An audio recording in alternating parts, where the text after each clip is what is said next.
Ndabashuje bakunzi ba Igicumbi News Online TV n'umwanya w'amakuru y'imikino mugiye kugezwaho nanjye Ivan Damascene Radu. Amakuru y'imikino reka tuyera hano mu Rwanda aho shampiyona y'ikiciro cya mbere ndetse n'icya kabiri mu bagabo bitangira muri weekend. Imikino iteganyijwe uyu munsi mu cyiciro cya mbere aho kuri wa gatandatu ikipe ya Marine FC yakira ikipe ya Gasogi United kuri Umuganda Stadium ku isaha y'isa 9, naho ikipe ya Rayon Sport kaza kwakira ikipe ya Mukura Victory Sport Rwaziri yo mu karere ka Huye ku isaha y'isa 9 baza kuba bakina kuri stade ya Kigali i Nyamirambo. Naho ku isaha y'isa 12 ikipe ya Kiyovu Sport urucaca rumeze neza cyane ruraza kuba rwakira ikipe ya Gorira. Iyi ngiyi Kiyovu Sport nayo yamaze kuba isinyisha umugande kabuhariwe, uyu nguyu muramuzi ko yahoze ari na kapiteni ikipe y'Abagande Emmanuel Okwi. Naho imikino iteganyijwe ku munsi w'ejo ikipe ya Etenseri izaba imanuka mu kibuga n'ikipe ya Rutsiro ku isaha y'isa 9 hariya kuri stade Umuganda. Naho ikipe ya Etoile de l'Est y'umutoza abana mwana Kamanade ingi izamutse ejo bundi nyuma yo gutsindwa ku mukino wa nyuma n'ikipe ya Gicumbi Football Club iraza kuba itangira ku ikipe ya Police FC. Ikipe yiyubatse cyane nyuma yo kuzana umuzamu Ndayishimiye Jarike Bakame, nyuma yo kuzana umuzamu Rwabugiri Omari ndetse n'abandi basore bagiye batandukanye tutibagiwe kandi Hakizimana Muhajiri. Bazabakina rero kuri stade ya hariya n'ubundi Ngoma Stadium iherereye mu karere ka Ngoma. Nako kandi ku munsi w'ejo ikipe ya Musanze izaba yakira Bugesera. Ikipe ya Musanze yakinye imikino ya gishuti nize kuba ihirwa, ese ku munsi w'ejo izaba itangira ite shampiyona. Nako kandi nyuma yo gusezererwa muri imikino ya CAF Champions League ikisanga mu majonjora ya CAF Confederation Cup, ubwo ndavuga ikipe y'ingabo z'igihugu, ikipe ya PFC izatangira ku ikipe ya Gicumbi nayo yazamutse mu cyiciro cya kabiri itwaye igikombe cya shampiyona y'icyiciro cya kabiri mu bagabo. Ubwo ni ku isaha y'isa 9 umukino uzabera kuri stade ya Kigali i Nyamirambo.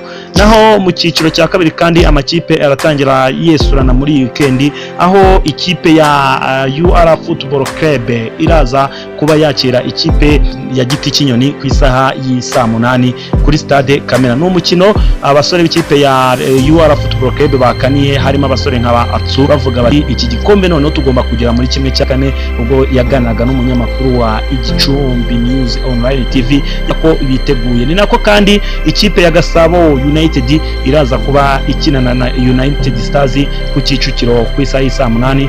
Ni nako kandi ikipe ya Asporo iza kuba ikinana na Interforce ku isaha y'isa 8 ku Kicukiro ku munsi w'ejo.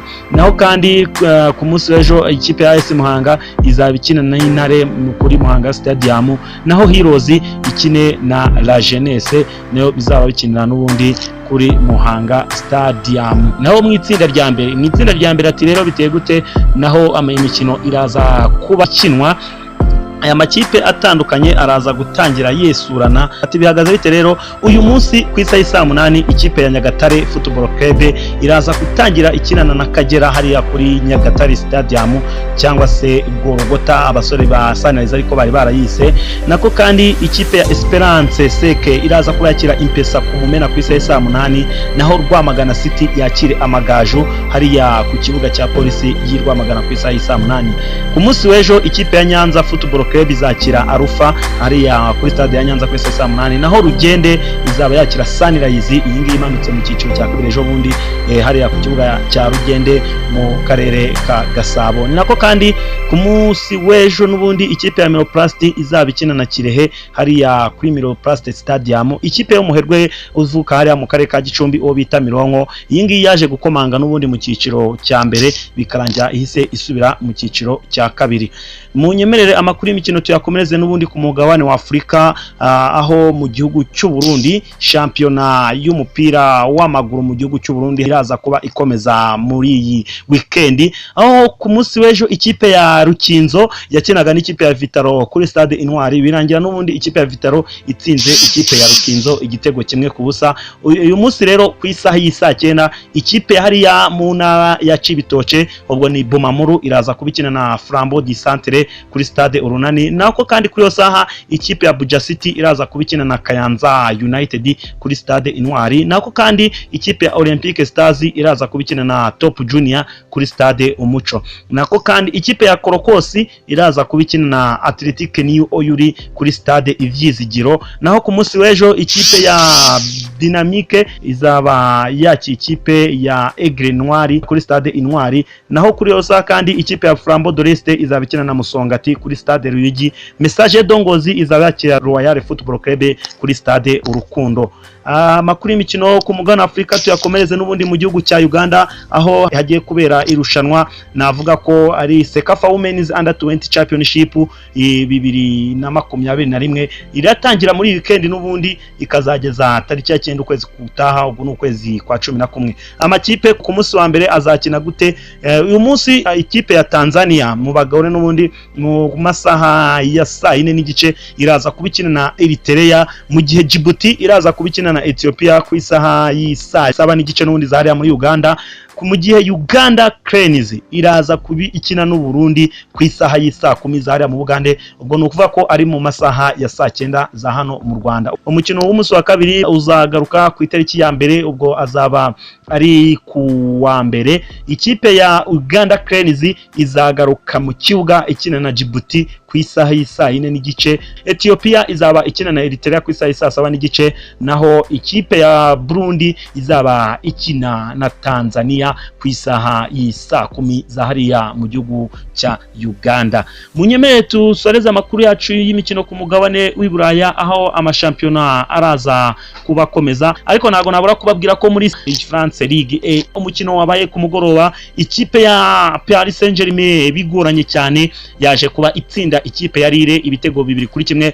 Ni igitego cya Lille cyaje cyihuse cyane, aho ikipe ya Lille yabanjije ikipe ya PSG igitego cy'umusore Jonathan David, ariko ikipe ya PSG iza kugaruka noneho yiminjiyemo agafu uwo bita Marquinhos ndetse na Angel Di Maria baza kuba bahesha iyi kipe sinzi y'ibitego 2. Naho mu Budage umukino wari wabaye, ikipe ya Hoffenheim yari yakiriye ikipe ya Hertha Berlin, birangira n'ubundi ikipe ya Hoffenheim itsinze ikipe ya Hertha Berlin ibitego 2-0. Nako kandi imikino muri weekend n'ubundi iraza gukomeza, wenda duhereye muri English Premier League n'ubundi muri championnat twavuga ko ari championnat y'amafaranga. Muri weekend mu kanya ku isaha 7:30 ikipe ya Leicester City imeze neza cyane iraza kuba yakira ikipe ya Arsenal de Gunners hariya kuri King Power Stadium.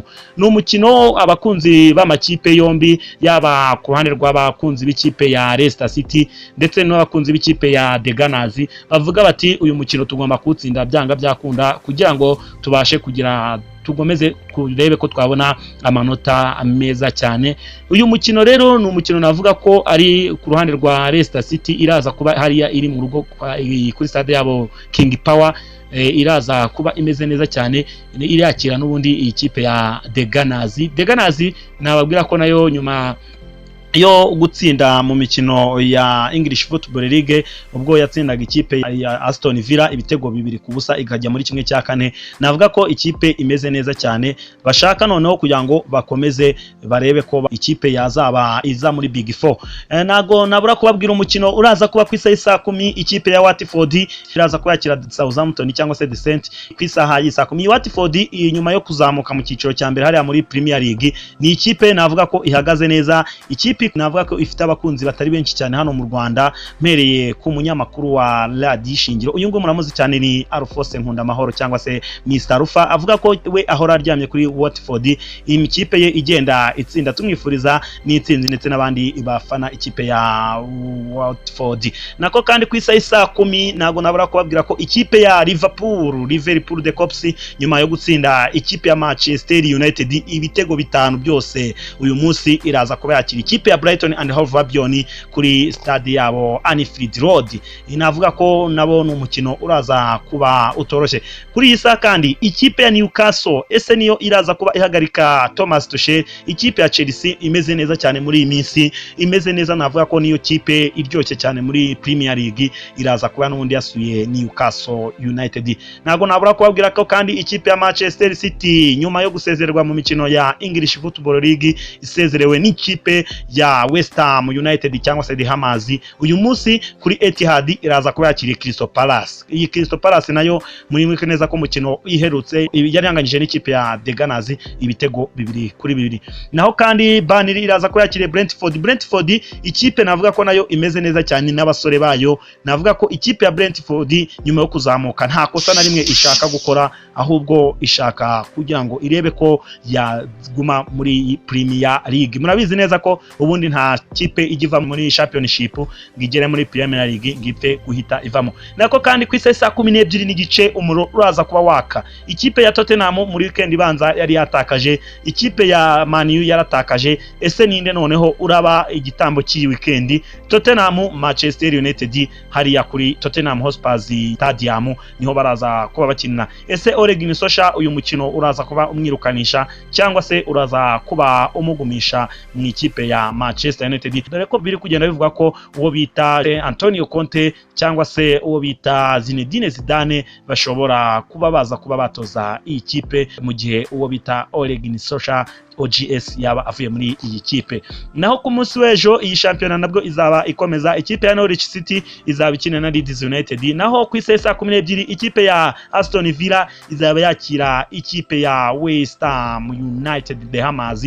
Umukino uzabera hariya kuri Villa Park kuri stade ya Aston Villa. Naho umukino usoza uyu munsi ikipe ya Wolverhampton Wanderers The Wolves cyangwa se Imbwebwe ku isa 4 kuwa mbere bazabakira ikipe ya Everton. Niko imikino izaba imeze. Tujya muri La Liga Santander mu gihugu cya Espagne. Spanish La Liga Santander rero uyu munsi uko imikino iteye ku isa 8 ikipe ya Elche iraza kuba yakira ikipe ya Real Madrid. Ikipe ya Real Madrid muherutse nayo kugutsikira ikanganya n'ikipe ya Osasuna mu mukino uherutse. Nako kandi ku isa 10:15 ikipe ya Sevilla iraza kubikina na Osasuna. Ku isa 12 Valence iraza kwakira Villarreal.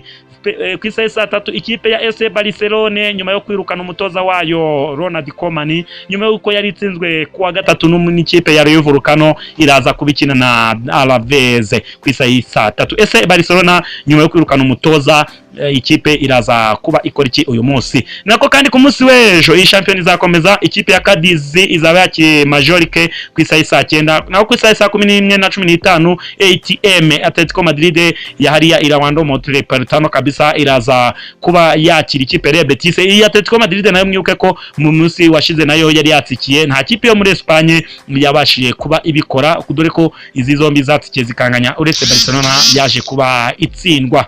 Nako kandi ku isa 9 Getafe izakina na Espanyol Barcelona. Ikipe ya Real Sociedad ku munsi w'ejo n'ubundi izakina na Atletico Bilbao. Iyi Real Sociedad n'ubundi niyo ikomeje kuyobora urutonde rwa shampiyona yo mu gihugu cya Espagne. Nako kandi kuwa mbere ikipe ya Rayo Vallecano nyuma yo gutsinda ikipe ya Barcelona izaba yakira Celta Vigo ku isa 1:30. Naho ku isa 4 ikipe ya Levante ikine na Granada. Muri Germany Bundesliga uyu munsi rero imikino iraza gukomeza nyuma yuko ku munsi w'ejo ikipe ya FNM yakinaga igatsinda Hertha Berlin ibitego 2-0. Uyu munsi ku isa 9 ikipe ya Union Berlin iraza kubakira Bayern Munich. Iyi kipe ya Bayern Munich murabizi neza ko mu gikombe cy'igihugu yaje kuba itsindwa na Borussia Mönchengladbach ibitego bigera kuri 5 byose ku busa. Ikipe ya Bayern Munich twavuga ko yasuzuguritse.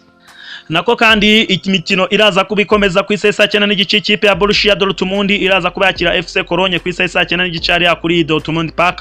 Nako ikipe ya Leverkusen izaba yakira Wolfsburg.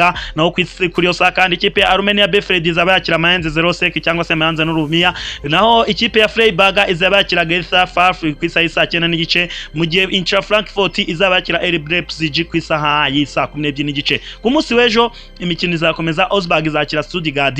Mönchengladbach iyi ngiye herutse kwiyanangiza ikipe ya Bayern Munich iraza kuba izaba yakira ikipe ya Bochum ku isaha y'isa 12. Tujye mu Butaliyani inyuma yaho Cristiano Ronaldo aviriyemo mu Butaliyani ho nago ishampiyona bigikunze. Ubwo ndavuga Serie A ku isaha y'isa 9 uyu munsi Atalanta iraza kubikina na Lazio Roma. Mu gihe ku isaha y'isa 12 ikipe ya Hellas Verona iraza kubikina na Juventus Dortmund cyangwa se Vieille Dame cyangwa se umukecuru ushaje. Naho ku isaha y'isa 2:45 Torino iraza kubikina na Sampdoria. Ku munsi w'ejo ikipe ya Inter Domira izabikina na Udinese. Genoa ikine na Venezia. Mu gihe gihe Fiorentina izakina na Spezia ku isa 10, naho Sassuolo ikine na Empoli, Salernitana ikine na Napoli, AS Roma ikine na Inter Domila, naho kuwa mbere ikipe ya Bologna ikine na Cagliari. Tuva hanga twerekeze mu Bufaransa, tujye mu Bufaransa ari naho dusa nk'abasoreza ikiganiro cyacu. Tujye mu Bufaransa umunsi w'ejo nyuma yaho Paris Saint-Germain itangira izindi katsinda ikipe ya Lille ibitego 2-1. Uyu munsi ku isa 11 Mense iraza kuba yakiriye ikipe ya Saint-Etienne, ikipe umuvandimwe bita Rahinetse akunda gufana kabisa, umwe mu banyamakuru ba Radio Sarusi, nayo iraza kuba itangira ikina uyu munsi ku isa 11. Naho ikipe yariyo iraza kuba yakiriye ikipe ya Rennes. Ku munsi w'ejo championnat y'Abafaransa n'ubundi nizakomeza, Angers izakina na Nice, Montpellier ikina na Nantes, Troyes ikina na Rennes, Strasbourg ikina na Lorient, Bordeaux ikina na Reims, Brest yakira Monaco. Naho ku isa 3:45 iyo bita Clermont izaba yakiye ikipe ya Marseille. Ngayo nguko rero amashampiyona yo muri weekend yo ku mugane burayi agiye atandukanye. Reka nsoze mbifuriza weekend nziza, ari no ko mbasaba gukora subscribe, like, share and comment kugira ngo amakuru yacu ajye kugeraho ku gihe. Nushaka kugira ngo ubikore rero wajya gushaka Igicumbi News Online TV ukakora subscribe, like, share and comment.